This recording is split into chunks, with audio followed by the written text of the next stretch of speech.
पिछले हफ्ते तुमने लंच में क्या खाया था?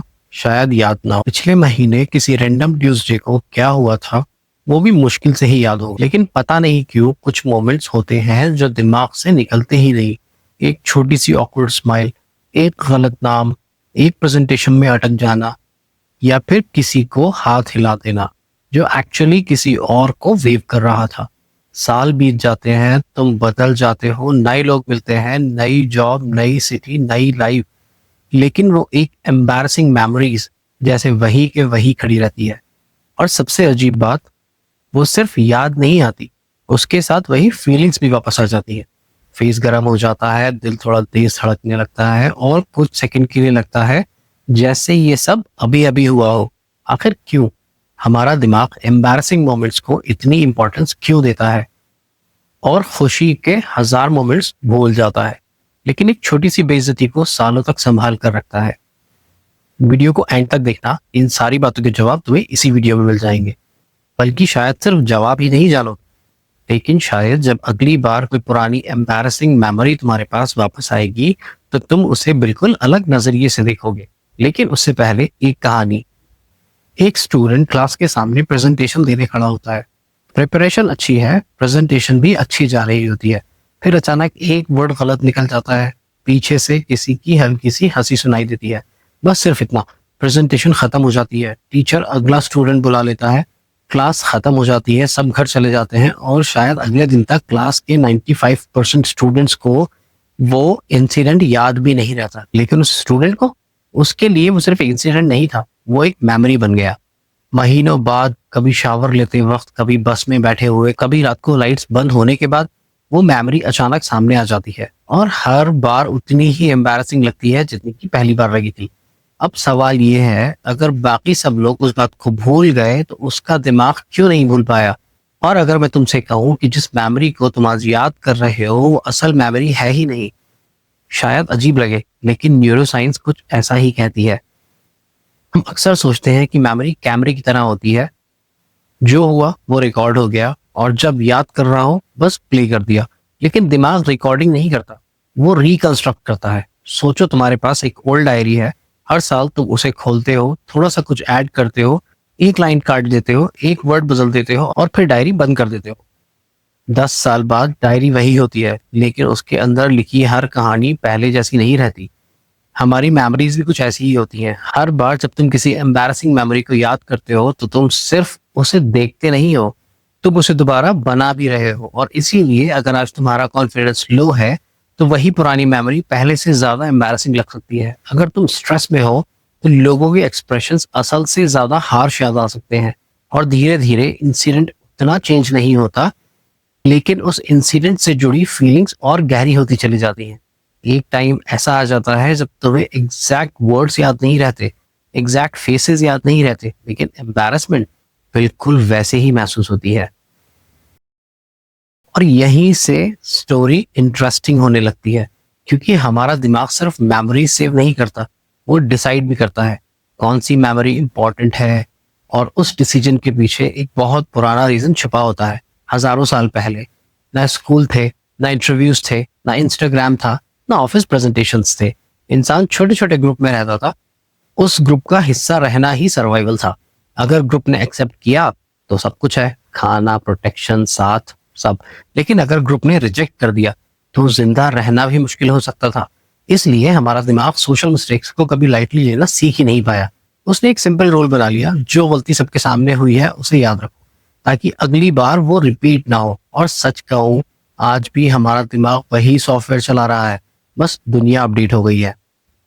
अब पहले जैसे जंगल नहीं है, लेकिन मीटिंग्स हैं, प्रेजेंटेशन है, सोशल मीडिया है, और लोगों के ओपिनियंस का डर है। इसलिए एक छोटी सी ऑकवर्ड सिचुएशन भी दिमाग को सोशल थ्रेट लगती है। और जब दिमाग किसी चीज को थ्रेट मानता है तो उसे आसानी से भूलता नहीं है। लेकिन अगर ये सिर्फ सर्वाइवल मैकेनिज्म है तो फिर एक ही एम्बैरसिंग मेमोरी बार बार क्यों आती रहती है? एक बार लेसन मिल गया तो बात खत्म हो जानी चाहिए। यही हमारा दिमाग एक और गेम खेलता है, और उस गेम का नाम है स्पॉटलाइट इफेक्ट। स्पॉटलाइट इफेक्ट नाम थोड़ा कॉम्प्लिकेटेड है, लेकिन चांसेस है कि तुमने इसे अपनी लाइफ में 100 टफ टाइम्स एक्सपीरियंस किया होगा। मान लो तुम ऑफिस जाते हो, मीटिंग शुरू होने वाली है और अचानक तुम्हारी नजर अपनी शर्ट पर पड़ती है। कॉफी का एक छोटा सा दाग। अब असली मीटिंग शुरू होने से पहले तुम्हारे दिमाग में दूसरी मीटिंग शुरू हो जाती है। सब नोटिस करेंगे, बॉस ने देख लिया तो लोग सोचेंगे कितना केयरलेस हो।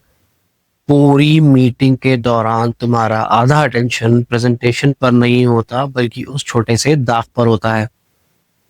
लेकिन मीटिंग खत्म होने के बाद किसी ने उस दाग का जिक्र भी नहीं किया, सिर्फ इसलिए नहीं कि लोग पोलाइट थे, बल्कि इसलिए कि शायद किसी ने वो दाग देखा ही नहीं। और अगर किसी ने देखा भी तो कुछ मिनट्स बाद भूल गया। यही है स्पॉटलाइट इफेक्ट। हम सबको लगता है कि लोग हमें उतना ऑब्जर्व कर रहे हैं जितना असल में करते ही नहीं है। और यही इल्यूजन एम्बैरसिंग मेमोरीज को पावरफुल बना देता है, क्योंकि अगर तुम्हें लगता है कि सबने तुम्हारी गलती नोटिस की थी तो तुम्हारा दिमाग ऑटोमेटिकली मान लेता है कि वो गलती सबको याद भी होगी। लेकिन एक सेकंड के लिए खुद से पूछो, लास्ट टाइम तुमने किसी स्ट्रेंजर को एम्बैरस होते देखा था? क्या याद है? शायद नहीं। अगर नहीं, और अगर याद भी है तो उस इंसान का चेहरा तक याद नहीं होगा, लेकिन अपनी लाइफ की एम्बैरसिंग मेमोरीज, स्कूल की, कॉलेज की, ऑफिस की, घर की, आज भी डिटेल में याद है। क्यों? क्या तुम्हारी मिस्टेक्स दुनिया की सबसे बड़ी मिस्टेक थी? नहीं। बस एक सिंपल रीजन है, वो तुम्हारे साथ हुई थी।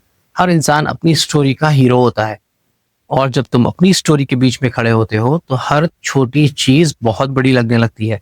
लेकिन दूसरों की स्टोरीज में तुम सिर्फ एक साइड कैरेक्टर हो, और वो भी शायद कुछ सेकंड्स के लिए।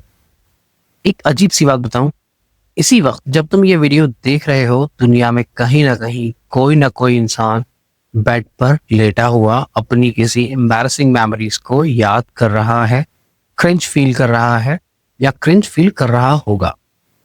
वो सोच रहा होगा, लोग आज भी मुझे उस इंसिडेंट से ज्यादा याद करते होंगे, बिल्कुल वैसे ही जैसे तुम कभी कभी सोचते हो। और आयरनी देखो, दोनों एक दूसरे के बारे में कुछ जानते ही नहीं हो। ये रियलाइजेशन बहुत पावरफुल है, क्योंकि इसका मतलब है लोग तुम्हारे बारे में उतना नहीं सोचते जितना तुम सोचते हो कि वो सोचते हैं। लेकिन फिर भी वो मेमोरी इतनी रियल क्यों लगती है? क्योंकि धीरे धीरे मेमोरी सिर्फ इवेंट नहीं रहती, वो तुम्हारी आइडेंटिटी का हिस्सा बन जाती है। और उस स्टूडेंट को याद करो, प्रेजेंटेशन में एक वर्ड गलत बोला था। रियलिटी क्या थी? एक छोटी सी मिस्टेक। लेकिन कुछ सालों बाद उसके दिमाग में स्टोरी बदल गई। मैं प्रेजेंटेशन में वीक हूँ, फिर मैं पब्लिक स्पीकिंग में ऑकवर्ड हूँ, और धीरे धीरे मैं ही ऑकवर्ड हूँ। नोटिस किया? एक इंसिडेंट एक आइडेंटिटी बन गया। और यही सबसे डेंजरस पार्ट है। मेमोरी कभी नहीं कहती कि तुम बुरे हो।